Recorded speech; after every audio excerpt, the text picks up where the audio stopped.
নমস্কার বন্ধুরা, আমি আবার চলে এসেছি বাঁধাকপি দিয়ে চিকেন দিয়ে পকোড়া।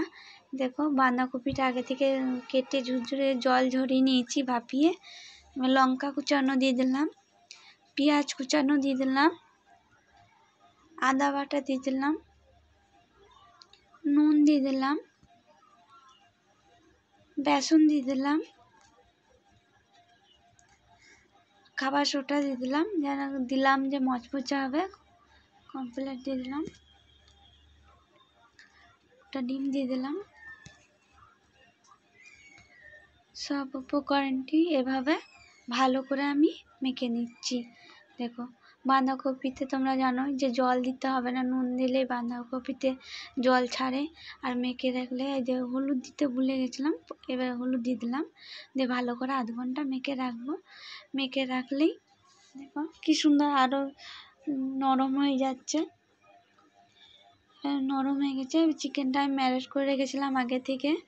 এবার কড়াইয়ে তেল দিয়ে দেবো। কড়াইটা আগে থেকে গরম করে নিয়েছি, তেল দিয়ে দিলাম।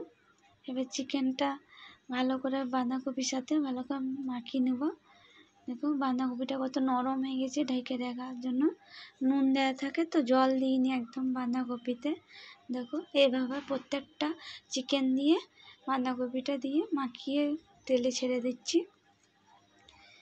দেখো, এইভাবে হালকা আঁচে রেখে ভালো করে করতে হবে, তাতে চিকেনটা সিদ্ধ হবে। তার জন্য